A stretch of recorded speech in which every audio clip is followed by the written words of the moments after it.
Bismillahirrahmanirrahim. Assalamualaikum warahmatullahi wabarakatuh. Salatu wassalamu ala asrofil anbiya'i wal mursalin wa ala alihi washabihi ajmain, amma ba'du. Bersyukur pada Allah masih memberikan kita kesehatan. Mudah-mudahan kita selalu di dalam lindungannya sehingga kita tidak terkena penyakit ya. Selalu jaga diri juga, jaga kesehatan. Tak lupa pula salawat serta salam tercurah kepada junjungan Nabi besar Muhammad SAW yang dengan Islamnya memberikan kita cahaya petunjuk dalam kehidupan. Baik, kita masuk ke pertemuan selanjutnya tentang identifikasi transaksi yang dilarang. Oke. Dalam pembelajaran ini, capaian pembelajarannya adalah mahasiswa dapat menyebutkan faktor-faktor penyebab transaksi itu dilarang, dapat menjelaskan haram dari segi zatnya, dan juga mampu menjelaskan haram selain zatnya. Nah, nanti dibatasi, oke? Karena ini terlalu banyak. Haram. Nah, haram sendiri itu dibagi menjadi 3. Haram dari segi zatnya, haram selain zatnya, dan haram tidak sahnya akad. Nah, kita akan membahas haram dari segi zatnya dan haram selain zatnya. Nah, nanti kita akan urai satu per satu. Oke, yang pertama haram zatnya.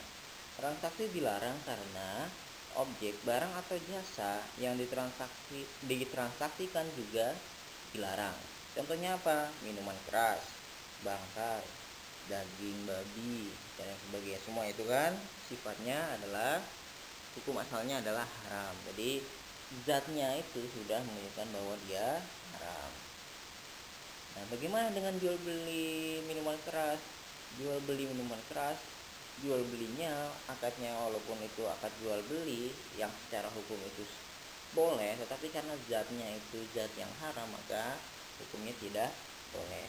Ini juga berlaku pada lembaga keuangan syariah. Jadi ketika ada nanti pembiayaan yang ternyata tidak sesuai atau zatnya itu haram, seperti pembiayaan di kafe-kafe ternyata nanti digunakan untuk pembelian minuman keras, nah itu hukumnya adalah haram.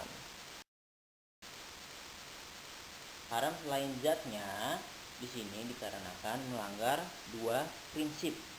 Nah, apa saja? Yang pertama prinsip antara din minkum, yang kedua adalah la tazlimuna wa la tuzlamun. Jadi antara din minkum yaitu adanya sebuah keadaan rela, sama rela, sehingga tidak ada salah satu pihak yang merasa dirugikan.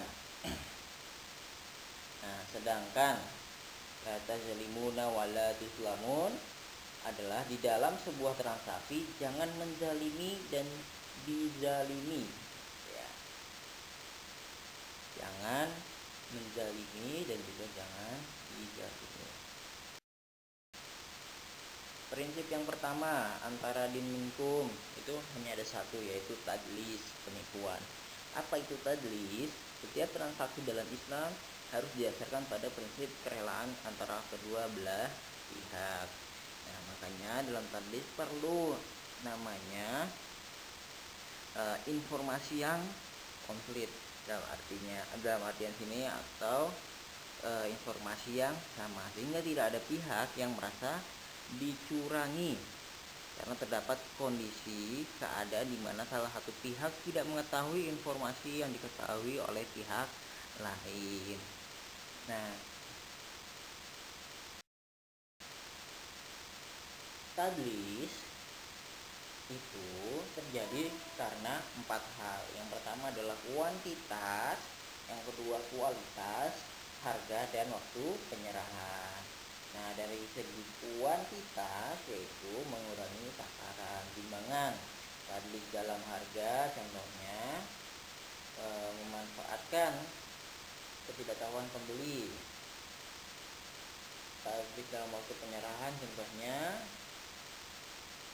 petani menjual sebuah buah di luar musimnya, padahal si petani mengetahui bahwa dia tidak dapat menyerahkan buah yang dijanjikan itu pada waktunya. Kalau dari segi kualitas jadi ketinggalan ya. Dari segi kualitas yaitu penjual menyembunyikan cacat barang yang ditawarkan. Untuk mendalami, silahkan dikerjakan studi kasus berikut. Pak Noval berprofesi sebagai seorang pedagang buah-buahan di kota. Ia mengambil barang dagangannya dari para petani buah di desa. Buah-buahan tersebut biasanya ia beli dengan harga setengah dari harga pasar tempat ia menjual, yang kemudian akan dijualnya di kota sesuai dengan harga pasar.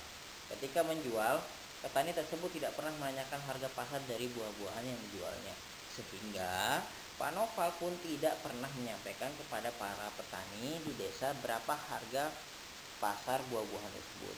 Para petani sudah cukup puas dengan harga beli dari Pak Noval, dan juga mereka tidak mempunyai kemampuan untuk menjual buah-buahannya ke kota.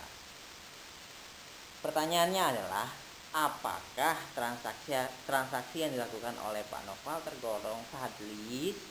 Jelaskan.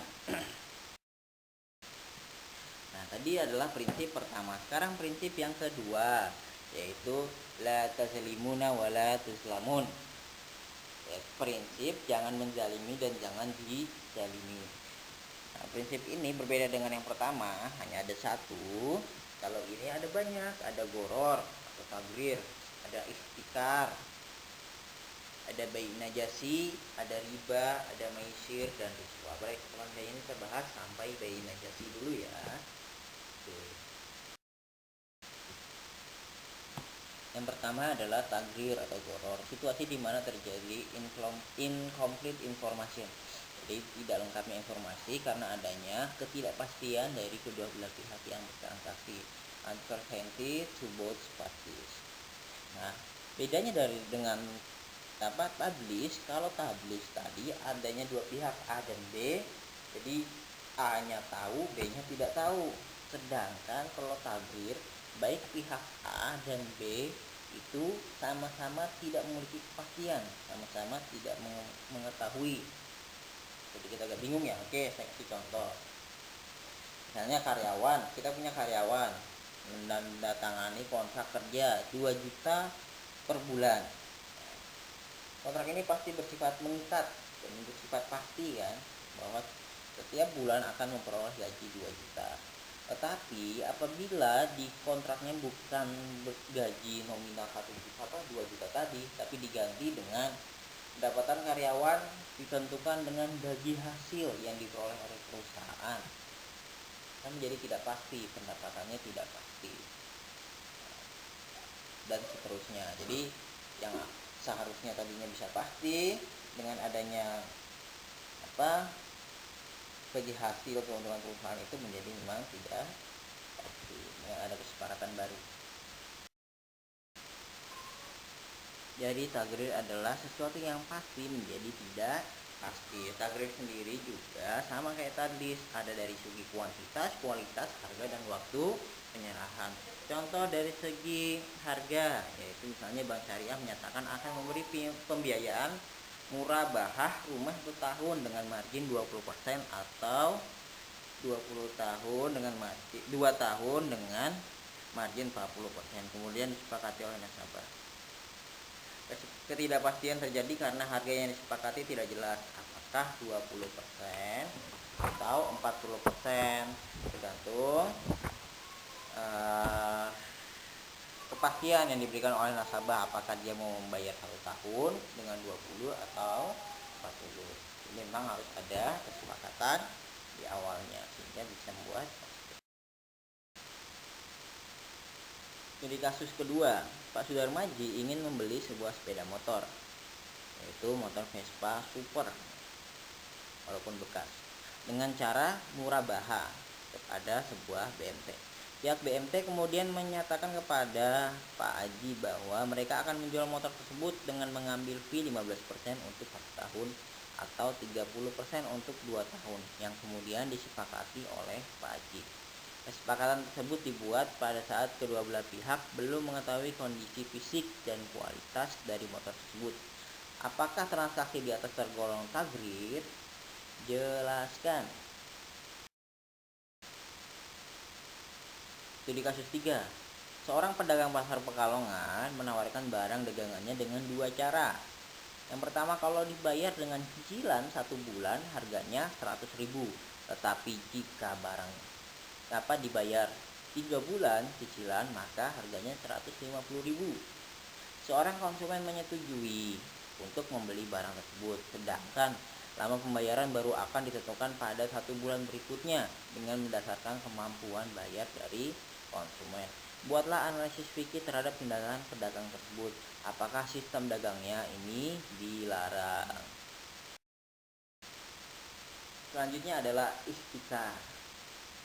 Apa sih itu ihtikar? Yaitu rekayasa pasar dalam penawaran yang terjadi apabila produsen atau penjual mengambil keuntungan di atas keuntungan normal dengan cara mencurangi supply agar harga produk yang dijualkannya itu naik.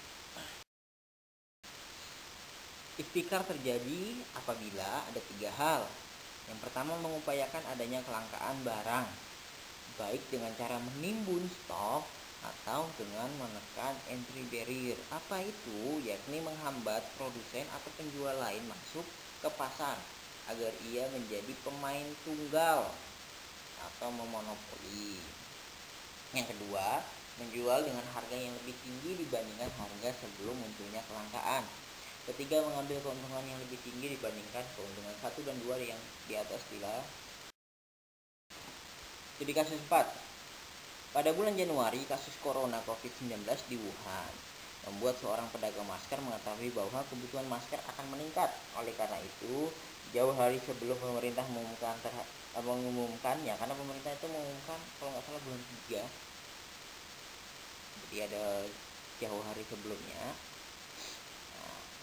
Pedagang tersebut telah menyimpan sebagian maskernya. Walaupun ia menyimpan atau mengurangi maskernya, ia tetap menjual pada harga pasar.